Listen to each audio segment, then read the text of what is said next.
Well, good evening, good morning, good afternoon, wherever you are. Sorry about that. I am trying something new and it's not working wonderfully, but welcome to the Just Jump In live stream. I hope everybody is having a good start to their weekend. If you're in the chat, say hi. Or if you're lurking in the background, just say hi and go back to lurking. And let me know if you can hear me. I see Brad and Tim in the chat. Welcome. Appreciate you coming in. I appreciate you being here every week.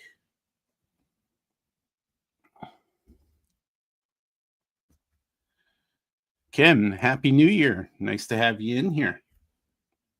I saw you had, thank you, Gopher Girl. Let me know that you can hear me.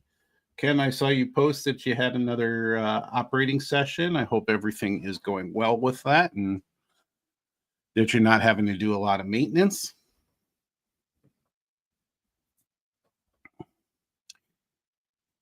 All right. So while folks are jumping into the live stream, we are going to do something a little different tonight. I haven't seen my mom say hi, but mainly for her, I'm going to try this. But we're going to see my ugly mug tonight, maybe, if this works right. And then, as the thumbnail hinted at, I've got lots of projects going on with Christmas happening. I got what I got for Christmas, and then I didn't get everything on my list, so I went out and got some other things that weren't gifted to me, and so that I could do some work. But I have no less than 4 projects to update on. But I'm happy that I'm actually working. Rail Artist, welcome. Great to have you in here. So, and there is my mom. Hi, Mom. Welcome. Let's see if we can do this. Bear with me for a second. And I don't know how long the battery will last on this, so we will see.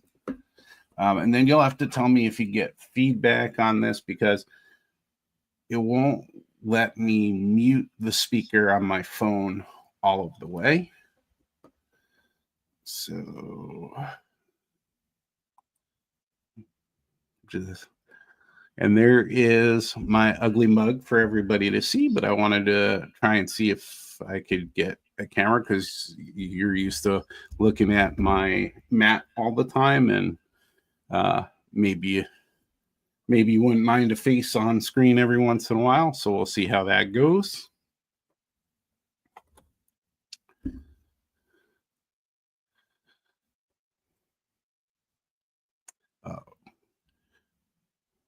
Yes, I see that you said hi. It was just timing on that. So welcome, Mom, to the live stream again. So let's see, what did we work on over the week? And it was mostly over the weekend and the beginning of the week. And let's see if I can show you this. So this is the original print for the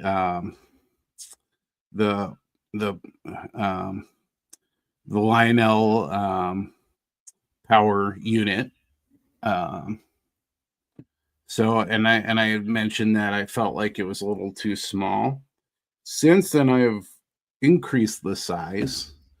Let me get the little doll. So I worked on that, got an increase to the size, and here is, let me see if I can Move this out a little bit. And let's, come on. That's good. All right. So this is the dowel. And so this is obviously the size of the hand. So way too small. So I increased it to almost the size of the ledge that I built on there. So it looks still a little bit too small. It would help probably if I had some better light. So let's get some.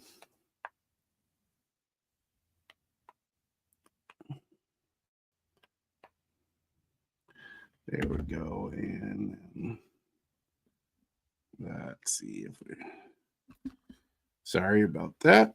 As I'm working through this new setup, but this is the size of it. So a little bit better. I'm going to play with the size of the ledge on the table to see if I can increase it a little bit so this isn't like overhanging and gets bigger. I do wish I could find a picture online of somebody actually holding that or have their hands near it or have their body near it or something just to get a little bit more scale if I can. But I worked on increasing the size of this piece. And it came out. So that is one of the projects that I'm working on. See what we see in the chat here.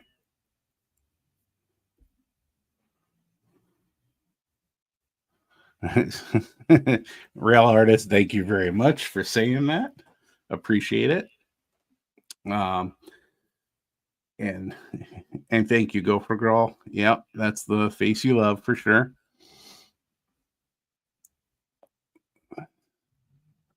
So, Mike, we've got to connect you with our clinic guy for our division. I'd love to have you talk about your art and what you're doing since you've had to move or chose to move. I'd love to connect you guys so that you can put something together. And I know we've talked about it in the past, but we really have to do that because your art's pretty amazing.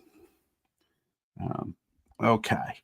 So the other thing that I had mentioned was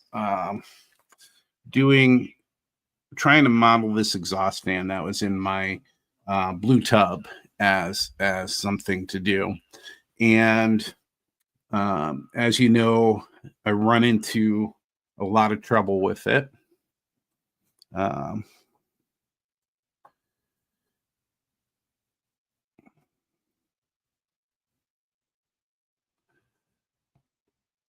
So yes, the man behind the camera.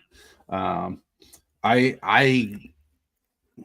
have, for whatever reason, always have had stage fright. Never did anything good on stage of any kind. Never liked to be the center of attention. So this was a big deal to try this. So I appreciate y'all being nice about my mug and being on here. So I was having quite a bit of trouble, if you remember, getting the design I had to print correctly. So I broke it up and ended up coming up with a reasonable facsimile. Let's see, of one of those fans. I don't think I expected it this small, but I have to get used to these little parts being the small and HO scale. It's missing the top part of that centerpiece was so small I couldn't even hold on to it and lost it. But it's a pretty reasonable facsimile of what was built. This was done with a larger nozzle and you can't quite make out any detail as far, and this is gonna um, not be great as far as focus. But you can't really make the nut bolt washers, which I actually added in the print or added in the design. Um, so I did get a smaller nozzle. So there was one size smaller nozzle. And I printed this one in gray, not in the silver, because I was just trying it out. And there's no way you're going to see it on here. But at the very least, you can see the outline. When you're looking up close, you can see the outline and the nut bolt washers on that. So a little bit of improvement. I used um, glue them together because you're going to be able to kind of see the glue potentially. I used canopy glue, and you can tell the difference in the quality in the print, or maybe not on screen here, but using the smaller nozzle was more appropriate for this. And there's a lot of detailed parts for N scale, or for, I'm sorry, for HO scale, that I'll use the smaller nozzle for now that I have that. And for bigger stuff, I'll use the bigger nozzle. So I got through that one. I achieved what I wanted to achieve with that. And one or both of these may end up somewhere um, on a model building. And what's really nice about this is now repeatable. I can continue to print as many as I need now, because I've got it down. So um, I thought that was an achievement.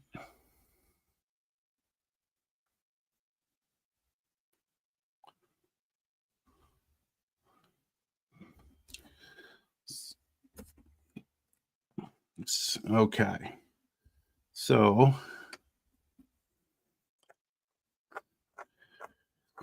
I remember Rail Artist donated some of his drawings a couple of years ago to one of the Christmas live streams, and I really wanted that. That was on Sparky 107 107's live streams that he does every Christmas. And so I was throwing numbers in trying to guess, and I did not win, but they're really neat drawings. So, all right. So that was another one. Okay, so let's move on to kind of the one that's given me agita quite a bit. So as we said last time, we were going to stick with one of the coupler bars on here and one not on, and identify that it's just no longer used, so there's not a need for it to be replaced on this car. I've re-glued all of the stirrups, and I'm trying not to handle them. I still have to drill out the hole for the truck on this one, but I'm going to wait on that, because what I did do is I did get these the pockets replaced on here, and those that need to be painted and will need to touch up. So I was hoping to have this painted or repainted for the live stream. I didn't quite get there. I'm holding off on fixing up the brake wheel until that's going to be the last thing on here. And so this needs to be painted on the bottom again, and then, touched up. But I'm that much closer to finishing this up, and this will be ready for our March event. And the other thing I wanted to show you, railroadpictures.net is working today. And so we talked about, a load for this. Also, if I wanted to do this car again, there's another setup out there for that New Jersey Transit uses, and I was able to find the pictures now that it was working. So bear with me while I share the screen on this one. I've got two pictures. We'll see which one is better. Let's see if we can share this, and then see if we can. What can we do here? And then let's remove me for a minute. And so it's a little bit hard to see on here, but this flat car matches up well with the flat car here. But then it has this whole kind of gantry, and it has, I don't know if that's a generator that's on the car. Let me see if I can tell what it calls it. It's a wire train, part of a wire train called a platform car. Looks like it was built in 1964 and rebuilt in 1980 for its current purpose. Part of this train, there are wire coils for the catenary on this train that this is part of. So I'm not exactly sure what this does, but I could either build onto this car, or I could build another car and build this up. And either way, really, it will make it work for this car, or work for a piece of maintenance away equipment. So go towards rolling stock. So we really could just keep this car as is, or we could even push it further towards the prototype and add this kind of gantry to it.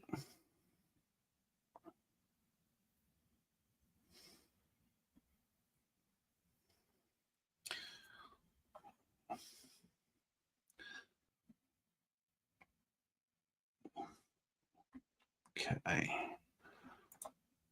And so I'm hoping this weekend again to get close to finishing this. Then I do want to get it painted, and then I want to move on very soon to finishing up the cab car. And so that's something that I actually did start working on. And then we'll see. So, and I'll kind of talk through, there's a couple pieces to this that I'll talk through, but essentially, as I was prepping the ditch lights, so on the cab car and the ditch lights, there actually is a square that's built in and inset, and the lights inset. I guess that's going to be on here. So I went ahead and I cut these out. And if we look, if I can turn it over and if you can see it, this is where I did some surgery on this side. And so those are styrene pieces that I had put in and then covered over and sanded and puttied and painted. Well, when I did these cuts, and started to try and put the printed squares in here, or rectangles, it actually split the styrene on both sides. So I had to go back and use the putty and get these added back. So I'm gonna have to repaint that before we move on. These are covered over. It's hard, you can't really see. They're covered over with crystal clear, which is this. And of course, it's blurry, you can't really see it. But those are covered over with micro crystal clear. Let me see if I can do this with one hand. But just to see if I can, the headlight is covered up here. The tape moved up on me. Let's see if I can do this again. At least you can see there's the lights there. The headlights do work, but the wire's just covered up with the tape right now. And so the ditch lights. So if you remember the ditch lights, I had 3D printed the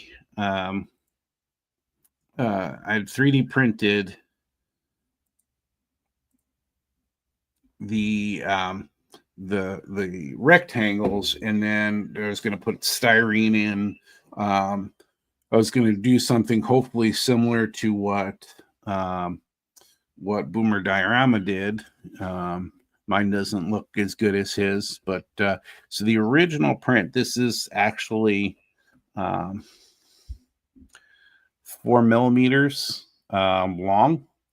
So I reduced it to 3 millimeters long. I went back into the program to do that. I tried to make the box itself a little bit smaller, but I was having trouble doing that. And there's a point at which I did try to print much smaller and had trouble with that. But the 3 millimeter boxes worked. And I actually printed them in black, and I put a hole in the back for the light, and once again, hard to see on this.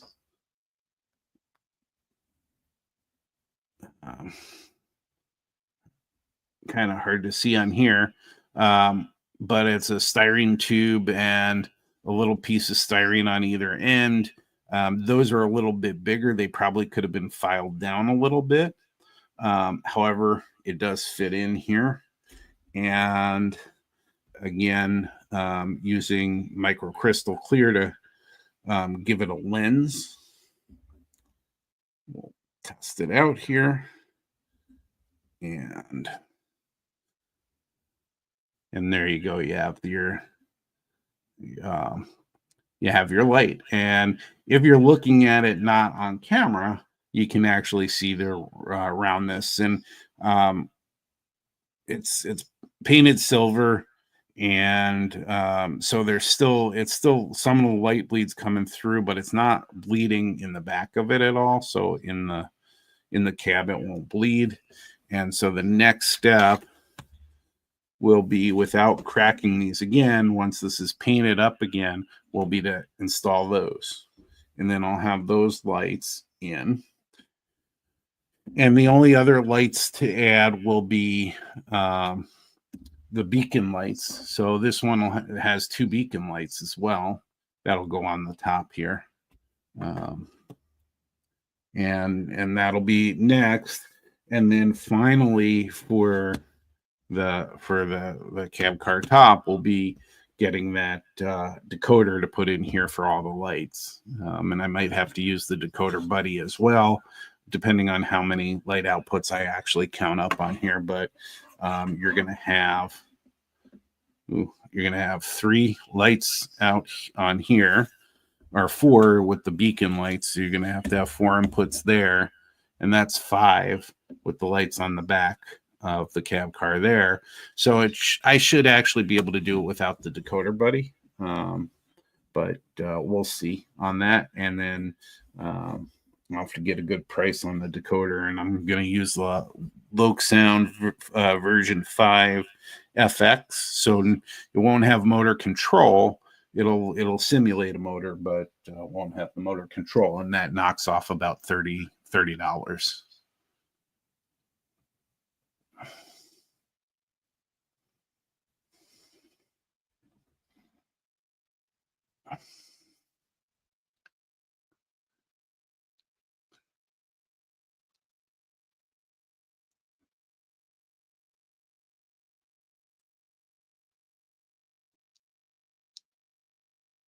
So, and no power, no heat yet in the trailer, but you have the bench work in place.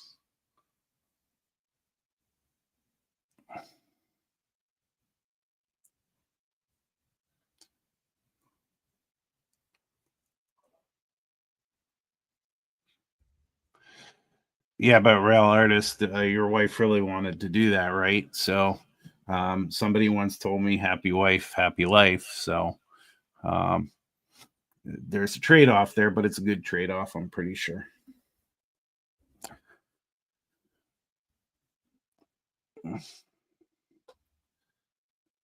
Those are the chief projects I'm working on. So like I said, a bunch of stuff going on. The other thing I wanted to show you though was I wanted to, on the wiring of these, I wanted to be able to wire this up with the Just Plug light system. And what I found out is these I think are they I think they're either a 28 or a 30 AWG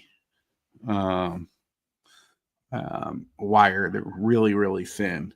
So what I found out was wiring up the JST plugs for the Just Plug system.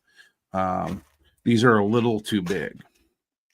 So again, these are the 2-pin system. And so you have this coming off of the wire that plugs in, and this is the piece that's in there, and I'll show you on the Just Plug system, and it just snaps in there. And this little metal pieces that hold the wire in. So what I was having trouble with was getting these wires to these really thin wires to take on them. And this is what I got. It was from Amazon.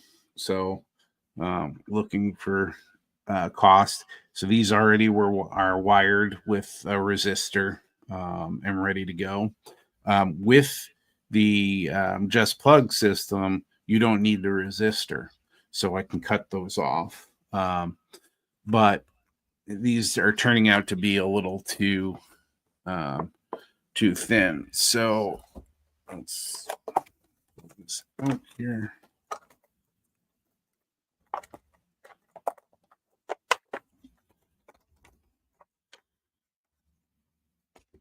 So here is the this is the main light hub, and so you have power that goes in there using the JST plug. I ended up buying it just to test this out. It's a little expensive, even at the cheapest cost. This is a little expensive. So you can get, again, like here in the Twin Cities, we have Scale Model Supply, and they have a bucket in the back of their store full of power supplies of wall warts. And if you just need to get the right one, and once you do that, you can cut the plug off and then add that piece in.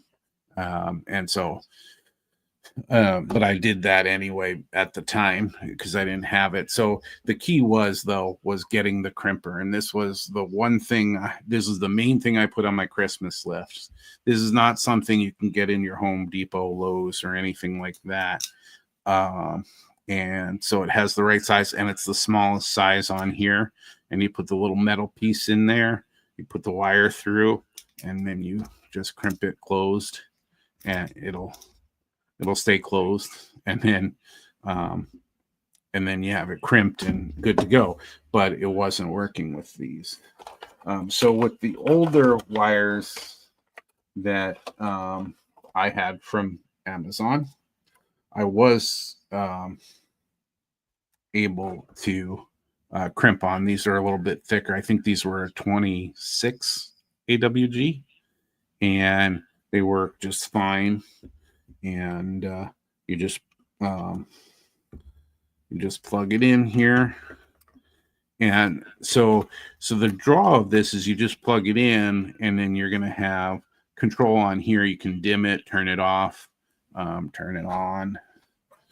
Well, let's see if I can get this on. So this is if you're just buying the parts, this is a really user-friendly system.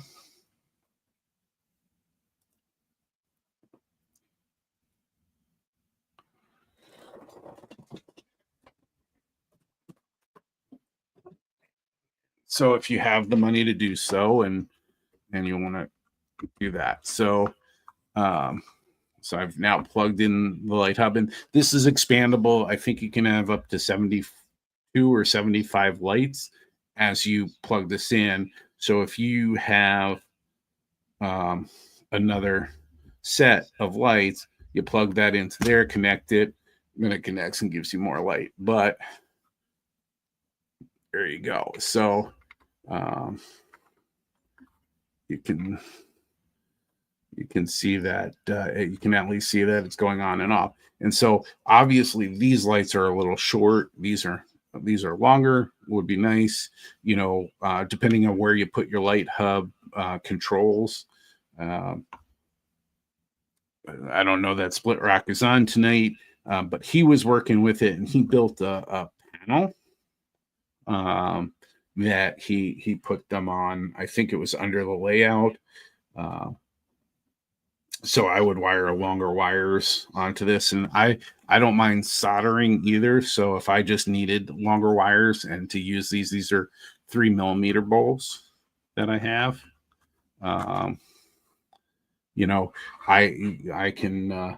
I can solder some longer wires and put the JST connectors on there.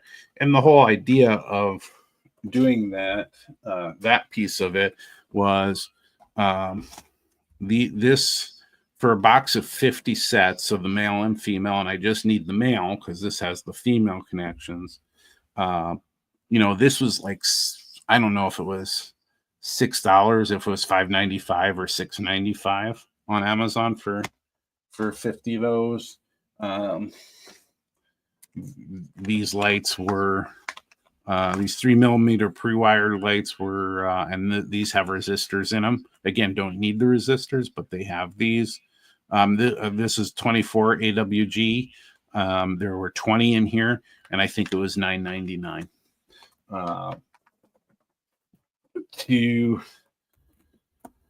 To get the light hub, the hub and light set is about, I think this is about $20. And it comes with two of these lights, and I have one in here from them. So it comes with two of these, and these are stick-on lights. They don't have the resistor on them, so they're going to be a bit brighter, but they're pre-wired with the plug on here. These are, if you buy two of these lights in a pack from Woodland Scenics, they're $10. So it's kind of a deal when you get the light hub with the two lights. But let's take a look at these again. So, but it's that much cheaper if you're able to do a little bit of it yourself. It's that much cheaper. So again, so there is that's the one I wired, and then we'll turn this one up, and you can see how much brighter this one gets up to. But I can control that one,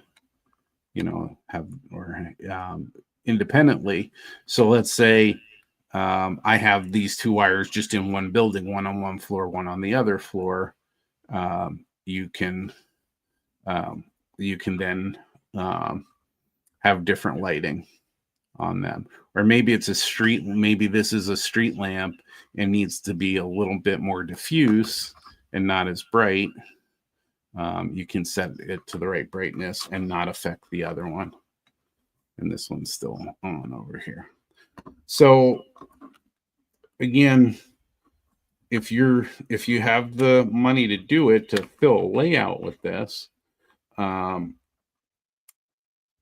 then I would say it's a bonus to have something like this to wire your layout. But if I can make it a little bit cheaper, I'm gonna do that, because I don't have the money to wire a layout and buying all the components. And there's tons of components with these. See if it has the system.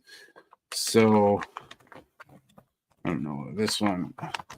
So I don't know if this is going to come out real good, but they have an expansion hub. So you plug the power source into the expansion hub, and then you plug, which connects to where the power source connects in the light hub. And then you have all of a sudden, you have 4 more lights, and then you can keep doing it. And here's an example of using all of the different components to be able to wire so many that you can keep expanding.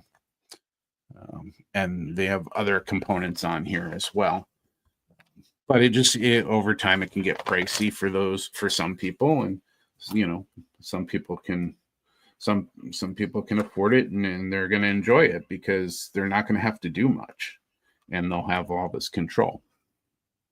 So anyway, so that was something that I was really waiting. I already had these, so I was waiting on getting the crimper tool.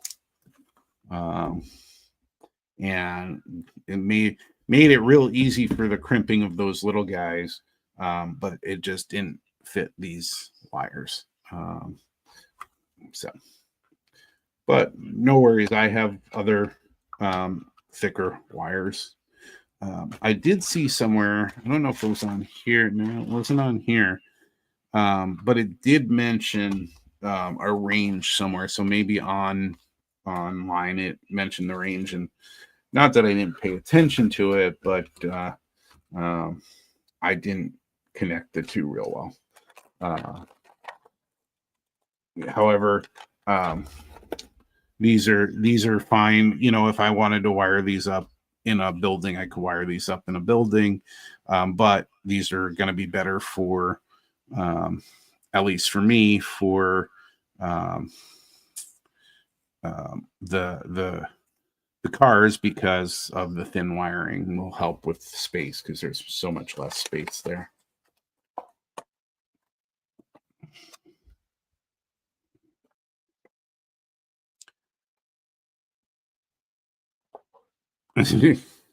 Oh, that's right. It was, yeah, that's right. The childhood home.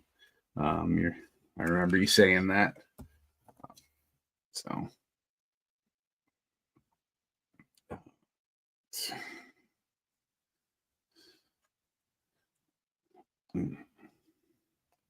that is really, that's quite a bit that I've been working on,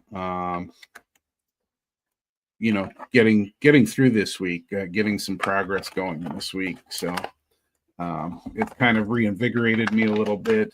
Haven't been enjoying work as much lately. Not that anybody really does, unless they're doing their dream job or, doing their dream thing. I'm not. I work in a call center, and you know. So um, it's been nice to be able to work on stuff, and to get moving with the 3D printer on model railroad parts, which is why I wanted to use it. We're going to see how we're going to be able to apply that um, with future models, um, outside of the cab car, since almost all of that is built too. We have a event in March with the Twin Cities division, where it is called a modeler's retreat. It's very much like an RPM, but it doesn't have some of the aspects of the RPM. And so it does have clinics, and it has a room where most of this time is spent for most of the people, where we're, sharing our models, and what we're working on, and making connections and having a good time. And it doesn't have vendors or anything like that, which we're kind of happy with the way it's set up. But what they're going to do is have some of our master model railroaders are going to be available to do evaluations. And so we're going to get this flat car done and the cab car done, so that I could have two of those cars evaluated for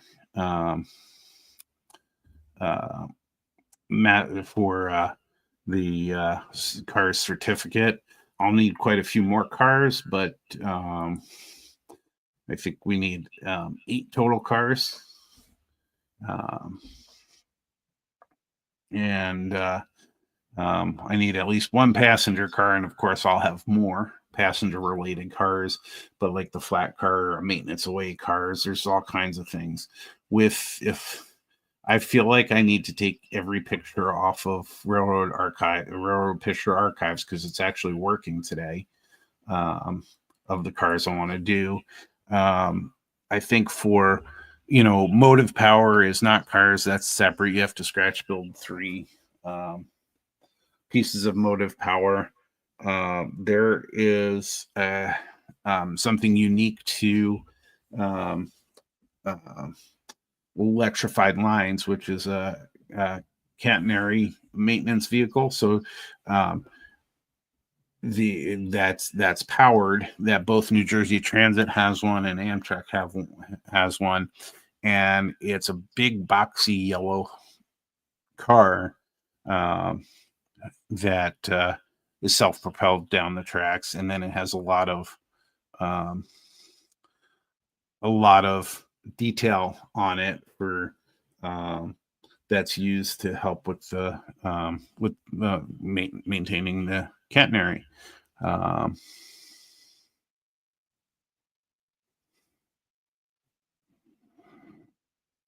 So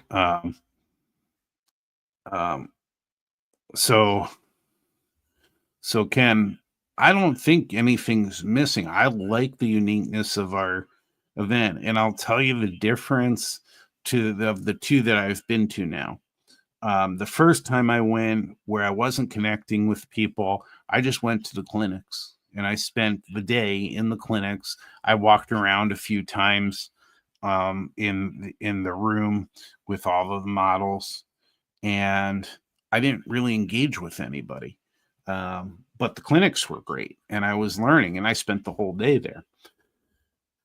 The last one I went to, I actually put my models out, and again, I'm not one to put myself on stage per se, but I put my models out, and I was just shocked at the people who came over and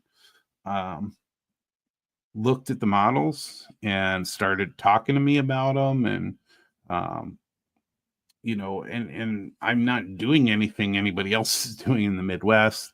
And I was just doing some, some kits at the time I had up.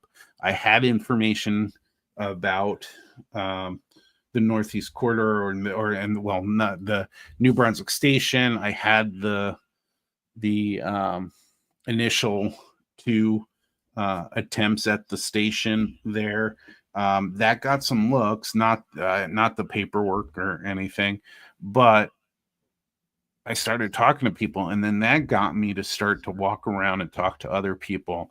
And I was disappointed the day was done. I didn't feel like I got to talk to a lot of people, and I actually did, and learned what they were doing, and connect with them now, and follow up with them on what they're doing, and wanting to learn from them. So um, it definitely has a niche. Um, and so I certainly enjoy it. And I actually only got to, I think, 2 clinics of the 8 last time, and I still was up and about and talking and to people and stuff. And it really, having people come to me got me engaged in it, and then got me talking to other people.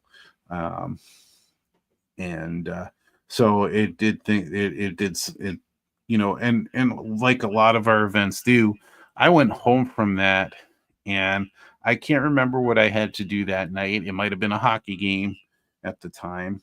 No, I don't know. That might have been a little late in the year for hockey, but I know we had to go do something else, and I was kind of bummed because all I wanted to do was model railroading after that event. So from my perspective, um, and the different experiences I had over the years, I certainly really enjoyed it. Now, I haven't been other prototype modelers meets except for the one that just was recently put on in the Twin Cities.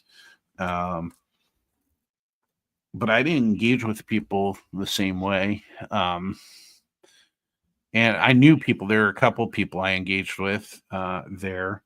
Um, Even one that was to me long distance because um, I they present on a show that I've been part of as a volunteer, and also engaged with people in, but I didn't really get to know them or anything, and they were sitting there at the event, so that was kind of neat. But it was pretty static.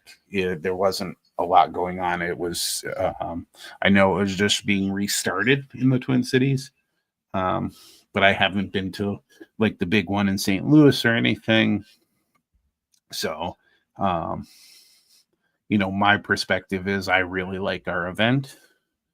Um, the first modelers meet I actually was during the pandemic, and to have so many people um, join us for that was amazing. And I'll state the obvious. Many of you know from Family Ties, Michael Gross, the actor who played the father on the show, is also a model railroader. He showed up for that. He was there for 2 days virtually, just doing the model railroad thing with us and just engaging in the chat and having um, engaging in the clinics that were there. So that was really the first one. So I've been to 3 modelers meets, but that was a different circumstance, and it was still successful, and it was still something that I really engaged in. So yeah. So one of the questions I put in the description of the live stream was just curious what other folks were working on with their layouts. And as we know, Rail Artist is using his layout for storage right now, as he's getting that started. Um, and I should ask: are your plans to do something new and completely different than what you had in your big home, or as you downsize and as you have a smaller layout? I would assume, are you trying something different? And Ken, have you after you have your session the other day?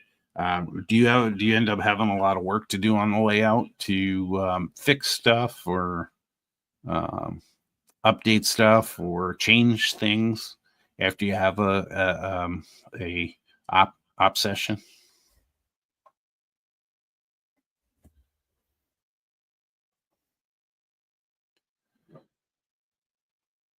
We're gonna see how long my face is gonna stay up there. It's losing power. So I have a iPhone 11 XR, so super old, and the regular plug doesn't work, and I have to use a magnetic base for it to sit on. So it's in low power mode. So we'll see um, how long that lasts. Um, and then I didn't do anything the other than working on this little guy for the dollhouse layout. I haven't started on the scenery, but I should start on that too. I just want to make sure I'm getting stuff done with the cars.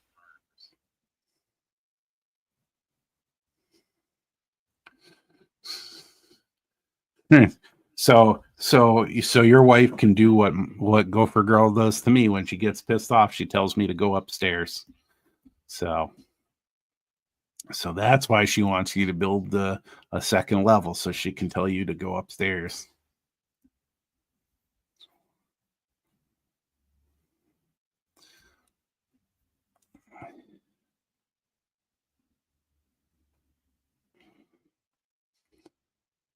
So outside of it being smaller, do you actually like enjoy the cabin?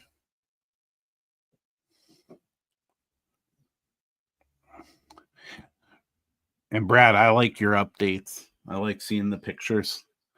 I haven't, and I know you do your live streams, and then you mostly update. I know you do a few videos too. You do a good combination of stuff. Um, um, I have to get back to doing videos. That's where I got the core of my viewership and everything, and people, and the most popular videos, even though I did never make a lot of progress on the modules I have, the most popular videos are the layout update videos. So I have to get back to that. I haven't done much on it, but I have an update from certainly from the last time. I am the next buildings I'm adding to that layout as another project. I'm still waiting for Gopher Girl to um, get me the color schemes that I need for the three buildings. Uh,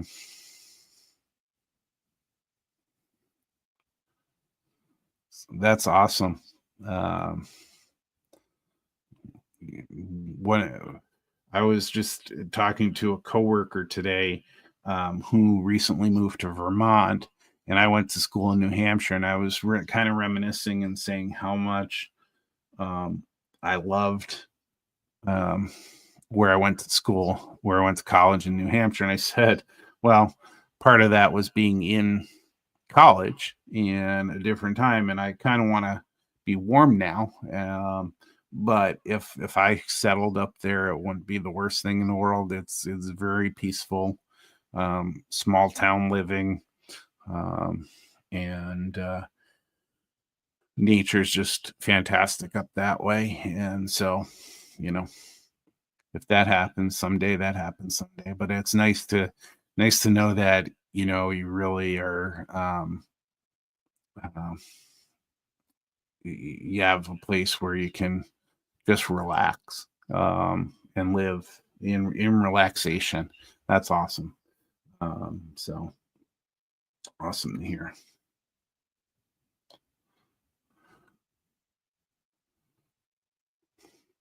You sure do tell me to go upstairs. Is that what you're referring to? Because you actually haven't told me that in a while.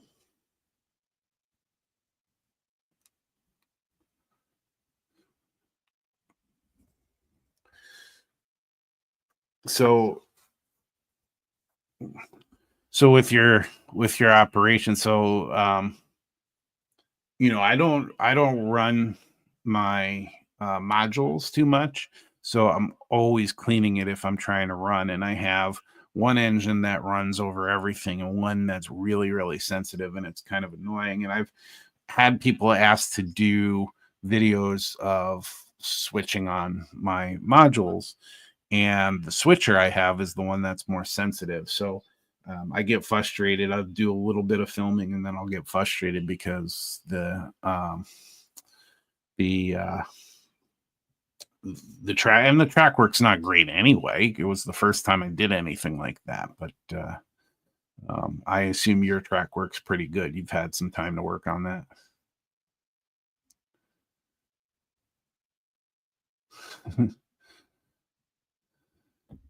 Way too goofy. Uh, uh, so um, I don't know how old the term is, but we affectionately call our Edina folks cake eaters. I don't know how derogatory that is and how much I'll get canceled, but it's a different lifestyle for sure in Edina.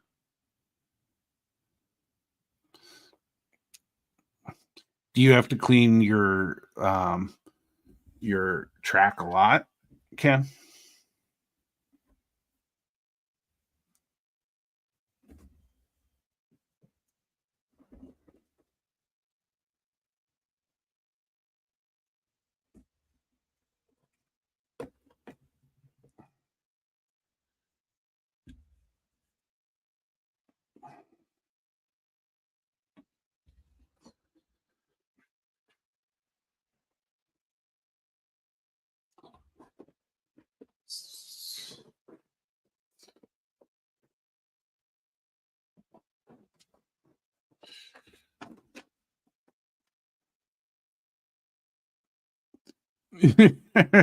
I haven't heard that. Every day I need attention for Edina.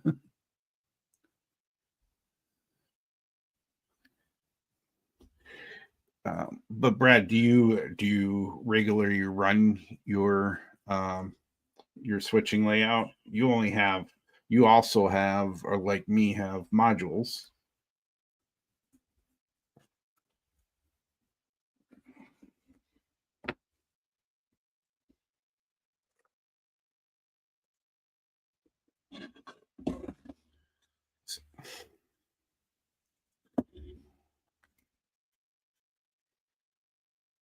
Don't mind me while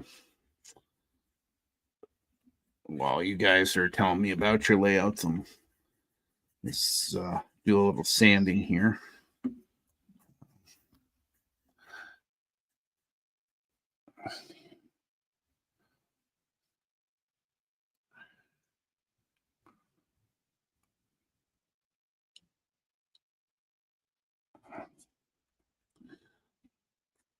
So when I use a microfiber cloth, like any other cloth, maybe I press too hard or something, but I always get it caught on gaps and that I have in the rails. One thing I learned that it's not that I didn't believe it, but I didn't have the experience of it until these modules. I didn't have it with my N scale layout, but with these modules, um, expansion um, and contraction really had an effect on the track work.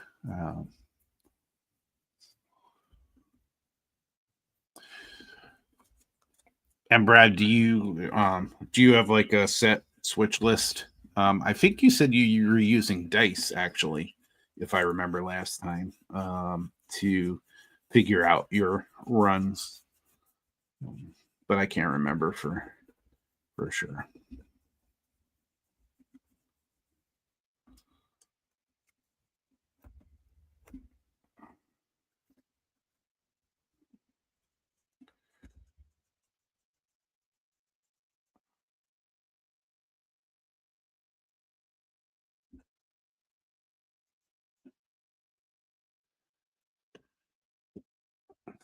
Also, if you can tell me, um, anybody out there can tell me, um, I have the camera that I use here is for the workbench is an iPad that's connected to an arm that's connected to the workbench. Um, does it really shake a lot when I'm like right now? I know I shook the camera. I'm just wondering if it takes away from the live stream or from the experience, and if I should find another way. That's cool, Brett. Um, if you did a video, I'll certainly go look for it. If you didn't do a video on how you do that, um, you should do a video on how you do that and show people, because um, a lot of people are intimidated about setting up kind of operations on their own layouts. And if you have something that comes out simple and gives you variety and things like that, um, I know that other people out there would love to um, learn about how you do that. Um, so what I didn't notice here, this was unintentional. This was probably me holding it. I used gloves, but um, I'm gonna have to repaint this as well. We'll get that down. I'm using was this is I think this is the 1000 grit. Being uh, trying to be super gentle with this. Yeah, this is the 1000 grit. Um, I'm gonna go over this with the sandpaper, but I'm gonna wet it off. When I have a chance to get some water, just to protect it a little bit more. I can see it's chipped. The putty's chipped a little bit, so I'll use more water on it, and then we'll get this down, and then um, get it repainted. And I'm gonna have to be much more gentle because these have a really tight clearance, and if it's too tight, I might have to do some more cutting. Luckily, it's a thin piece of styrene, thin enough as I drop it. That wasn't very good. But we'll get that moving.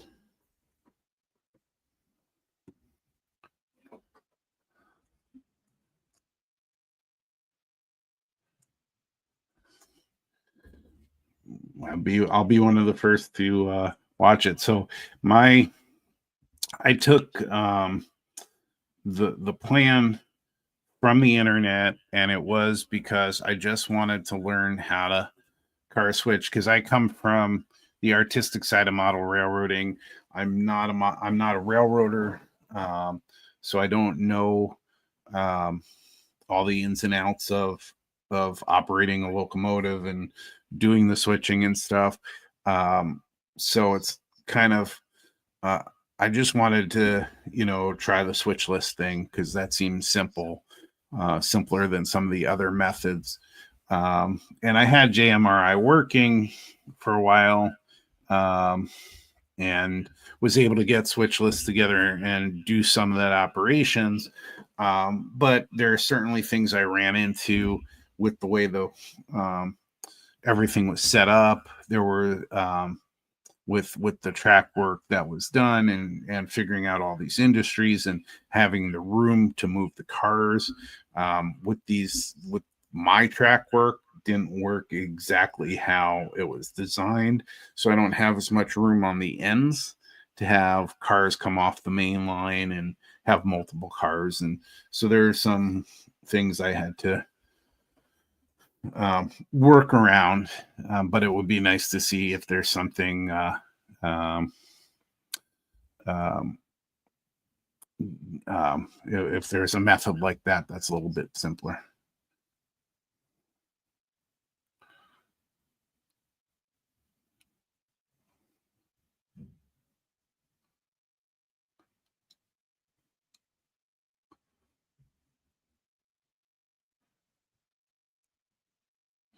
So, so Brad, that's a good idea. So I was um I was looking at sanding sticks were always expensive in the hobby shops for me.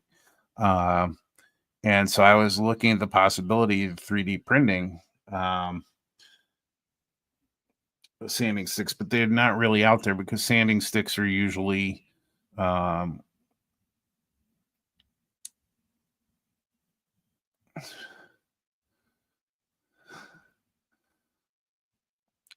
take care. Happy New Year to you, and enjoy your cabin, enjoy your time up there. Have a good night, rail artist. Um, so I haven't really found um, sanding sticks to print because it's the sanding sticks that you have tend to um, be embedded. I don't know how they're made and how they're cast, but I haven't figured that one out. So um, I'll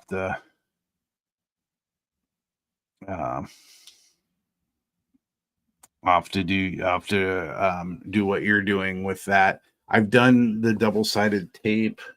Um, I use glue too for uh, some of the sanding blocks that I put together, and I put together small ones.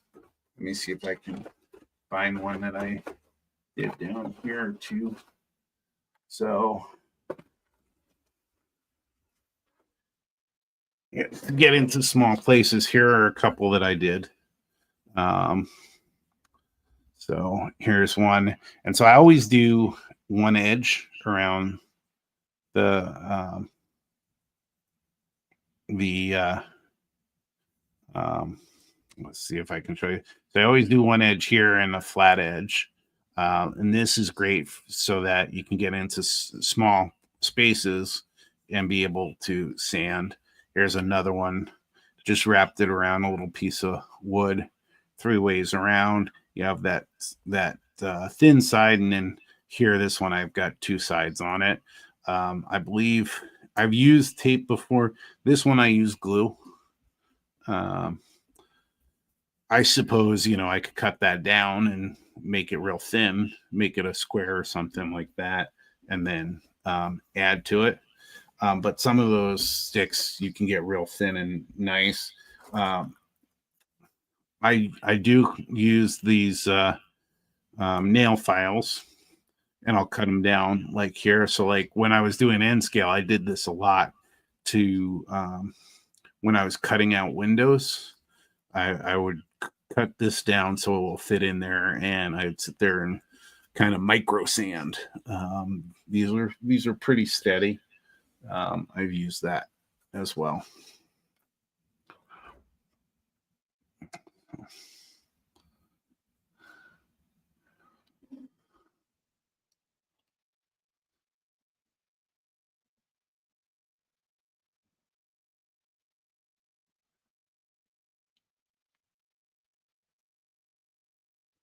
Oh, nice, Ken. Um,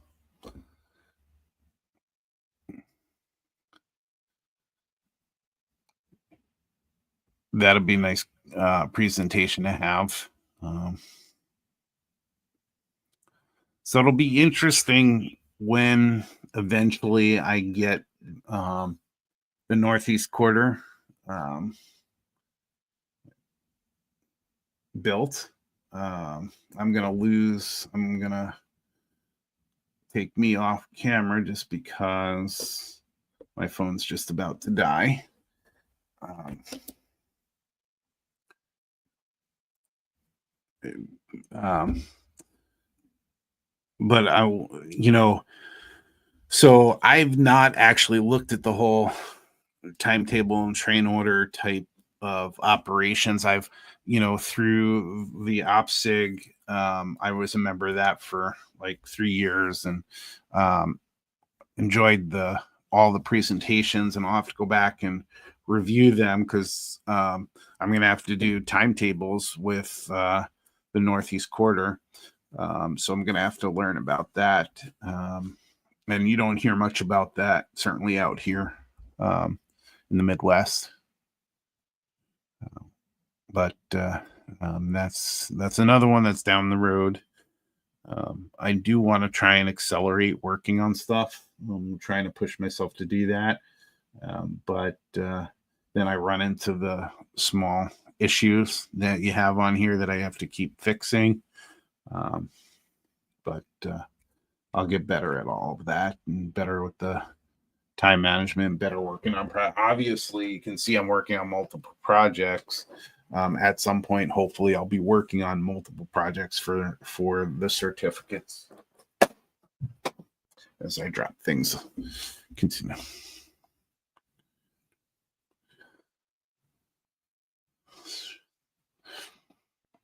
And Ken, it's I'm just, with the timetable that's just kind of having to be prototypical.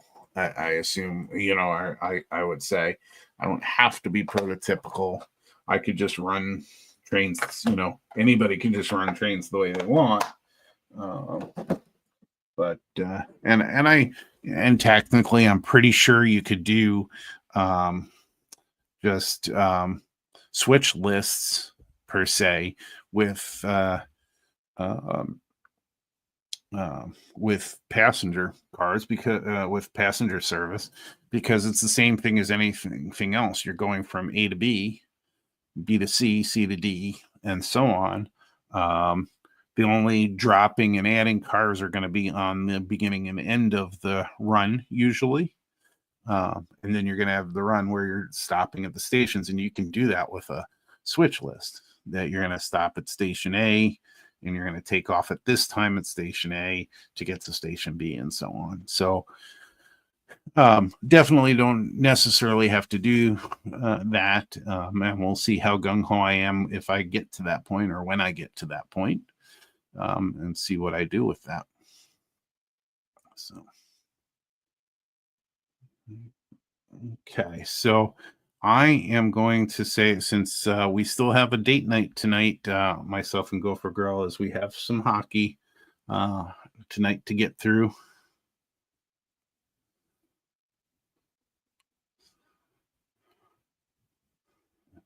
Yep, Ken. That's right, and that's why it's not a huge thing, I think, when you're talking industries anyway. I mean, for the Twin Cities, there certainly is Twin City passenger service through the years that people could do that, um, but you just don't see it that much. Mostly, I'm seeing people uh, handle. Do industry stuff in the Twin Cities, because there's so much industry work to do here, and I've been almost tempted myself to model it, but I do want to go back to my roots, and so there's still a strong desire to do passenger stuff. So anyway, like I said, Gopher Girl and I still have a date night tonight with Gopher Hockey to finish up. So before I fall asleep, I'm going to say good night to everybody, and have a great rest of your weekend. And remember to just jump in and try something new, and you may enjoy it, and you may not. Move on to something else, but find your joy, and have a great weekend, everybody.